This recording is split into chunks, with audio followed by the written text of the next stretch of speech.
Hello friends, AmyR here with Prairie Paper and Ink with my card for this week's Color Throwdown Challenge. I'm just trying to get caught up. The Color Throwdown Challenge goes live every Wednesday. It's usually when my card and video should also be going live, but you know, life. Anywho, I die cut a bunch of pieces of Canson XL watercolor paper. And I used Simon Says Stamps layered Rosebud wafer dies. That was like my main thing. Like I started with those. And then I pulled out the etched laurel leaves and the layered rose leaves. And when this card was all done, I was like, I think I used all these same products on a card not too long ago. And several of them I did. I mixed up a couple things. But I'll link to that video at the end of this one if you missed it. Because it's just interesting. Like completely different look. Completely different color combo.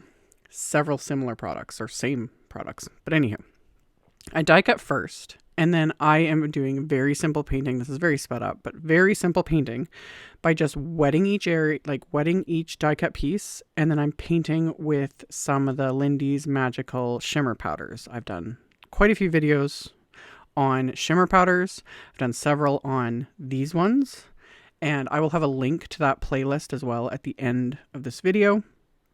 One thing I do actually like genuinely, like I've said with these containers, I'm just like, I don't know about like the open containers. For doing something like this, I like it. It's nice to be able to just dip my brush in and pick up a little bit of powder. And that's all I'm doing. I would get each die cut piece wet with water. And then I would take another brush that was wet and pick up some of the shimmer powder and paint it.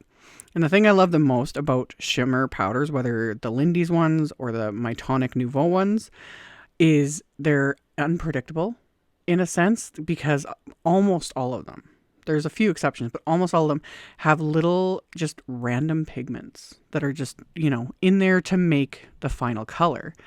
And you saw it there when I was doing the greens. There was like just this deep color all of a sudden that just appeared. And I was like, oh, not surprising, And I genuinely love that because I like when these random colors just kind of pop out and you're not expecting them. And that's what makes them magical. Plus they're shimmery. So I will have links to the sets I used because I pulled from several different sets. I used, for the greens, I used Sea Mint Green. This is from the MERMAID Seashells set, as well as UFO Yellow from the Outer Space set. And then for the florals, I used that UFO Yellow. I used Glory of the Seas Gold and Andrea's Azalea. And I just painted. Now you could do like just larger pieces, with the shimmer powders and water and then die cut them after. Just depends on how you like to create. I really like die cutting first because I like seeing, what the die cut pieces are, where things are going to go. I also like specifically those leaf wafer dies that I used because they do all that like cutting and piercing detail right into the watercolor paper. I like die cutting it first because then things can like sink into them and it just creates a different look. But you could also just do backgrounds, do backgrounds with shimmer powders or alcohol inks or inks, make some backgrounds and then die cut them. That works wonderfully too. So I just did all of that, painting and mucking around with these shimmer powders. They are so sparkly. I will show at the end, but even then it doesn't do them justice, especially because it's so hard to film, at least for me. Things with yellow, like this yellow flower, it looks almost like neon green on my screen, and photographing them. Especially again, yellow. Yellow is like the bane of my existence, and yet it's such a pretty color. I love yellow, but it gives me issues. Anyway, after I had done all the painting, I let them dry. And then I assembled these rosebuds. They are so easy to assemble. I showed that in the other video. Again, I'll have a link to that at the end of this one. You just kind of follow the packaging though. But once they come together, it's like, oh, and especially with just the variation in the colors and the shimmer, these were just very, very fun. So I assembled them with craft tacky glue. Just layered them up, let the glue dry as well. And then for my background, this is where it hit me as I started editing. When I pulled out the friendship text background. This has been out forever. And I used this background on the other card too.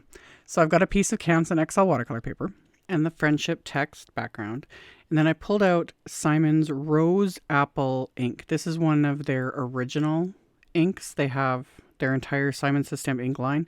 This is not the positively saturated inks that are newer.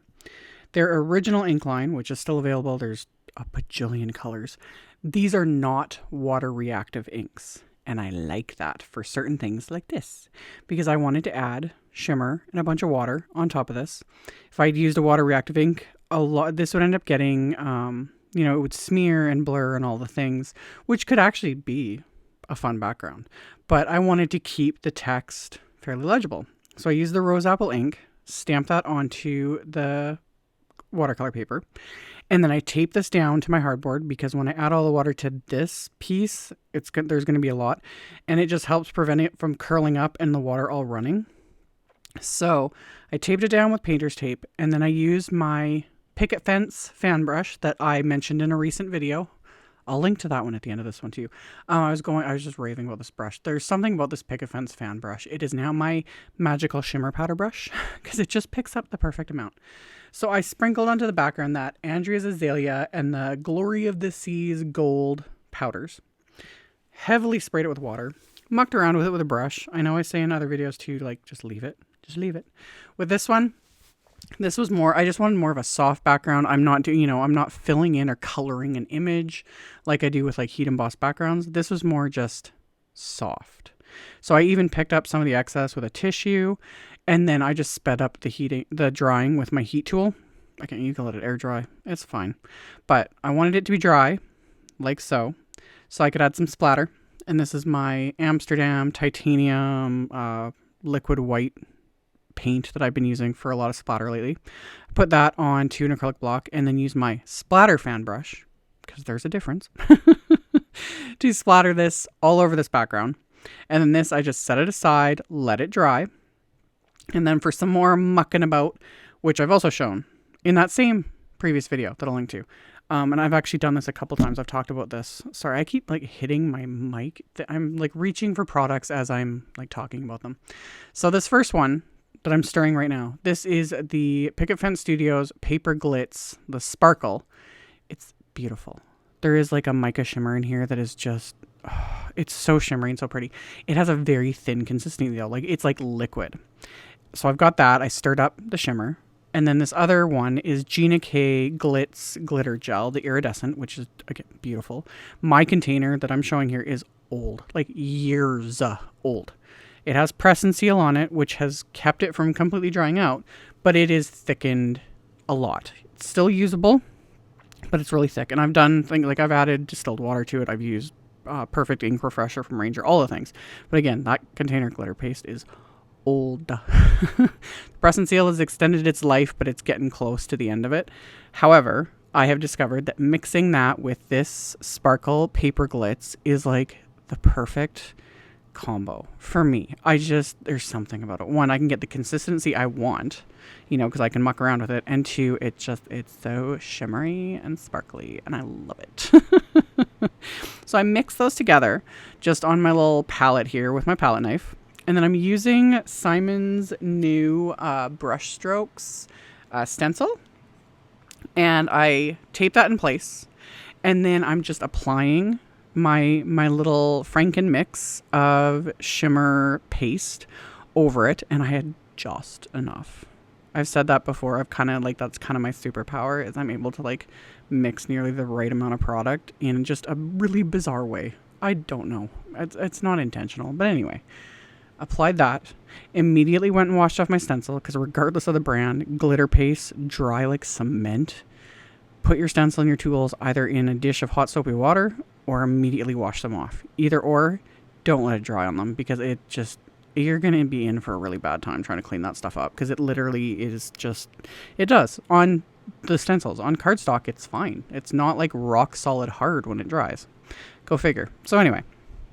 After that background had like completely dried, I trimmed it down with my guillotine trimmer. And then I had like kind of figured out a rough layout of how I wanted to adhere all of my like greenery and my little roses. And once I had that all ready to go, I use like a combination of a bit of like washi tape and then of course my craft tacky glue just to adhere these to the background. This is one of the few times I use more glue than I normally would. I talk about this a lot with my craft tacky glue. You don't need very much. However, the exception to this is I'm gluing watercolor paper to watercolor paper. So this stuff is thick. It can handle a lot. Plus, it's dimensional. I'm adhering on top of stencil glitter paste and shimmer and all the things. So I use a decent amount of glue. You don't need to. It's just, it kind of makes my life a little easier. So once I have everything adhered, I stick my Misty on top of it, just something flat and heavy to hold everything down to let that glue dry because I used a little bit more than I normally would and it needs a little bit longer to dry. And then I had die cut scraps of white cardstock with one of the CZ Design Hello wafer dies. This is from the basic trio wafer die set. And I die cut the scraps of white cardstock and then I die cut some of Simon's glossy white cardstock for the top layer. So it's got that glossy finish to it.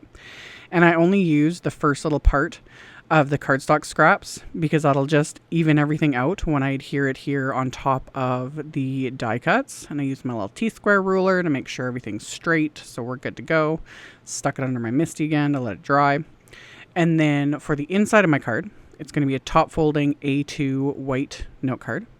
And I used some Post-it tape to score or to mask off at the score line so I don't stamp past that.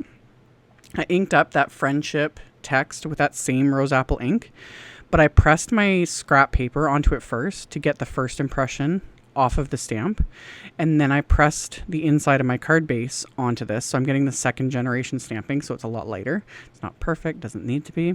I didn't really like though how that I got that one little spot really dark in the lower right.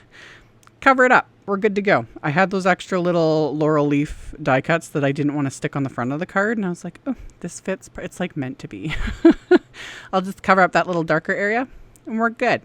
So adhered that into place on the inside of the card. Decided not to add any other sentiments or anything because I was like, ooh, this will be a perfect any occasion card, you know? So reinforced that fold with my Teflon bone folder. And then I'm going to adhere the card front to the card base, again with some craft tacky glue. Again, I'll stick it under my Misty just to hold everything down, hold everything flat, let that glue dry for a couple minutes. And then I'm going to add some bling. Like this card has got like shimmer and sparkle and everything, and I'm going to still add bling. So as always, you know, I'm not actually putting the kitchen sink on there, but I get pretty close. These are the Buttercup Vase embellishments from Trinity Stamps, and they're just like the perfect shade of yellow. They're kind of like milk glass. They have a whole bunch of them. They're just beautiful. I have them all, of course. And the colors are just delish, seriously. And the shape of them is a little different than other rhinestones. I can't explain it. They're gorgeous. Trust me. Anyway, sprinkled those throughout the card.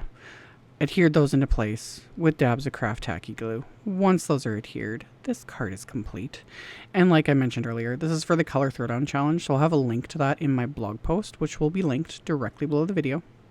Here I'm going to turn on my flashlight, and you guys can see the shimmer. Again, photo and video does not do it justice, but I'm doing the best I can to show you guys. Like, look at it. It's so shimmery and sparkly. Love it. So I will have links. I'll have a link to the Color Throwdown Challenge in my blog post. I'll have a supply list. I'll link to all of the supplies I used in the description box below. And then I'll have links to the other videos I mentioned and the playlist I mentioned. Those will be at the very end screen for you guys to click on if you want to check them out or if you missed them, etc. As always, thank you all so very much for taking the time to watch my videos, for thumbs upping and commenting. Trust me, the robot overlords are appeased whenever that happens. It just helps a ton. Subscribe if you haven't, and I will see you all very soon in the next video. Bye!